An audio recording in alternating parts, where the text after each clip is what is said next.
Hello and welcome back to my channel. In today's video, I will show you how to install the Shake Shack app. So let's get started.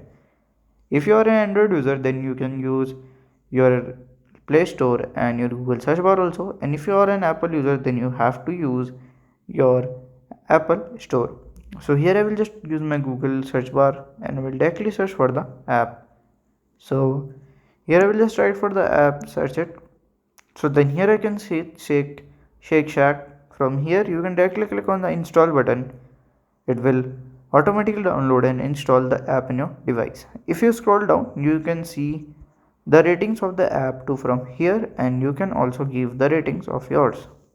So if you have any question, then you can please ask me in the comment section. And if you find this video helpful, make sure you like, subscribe and share the video. Thank you for watching.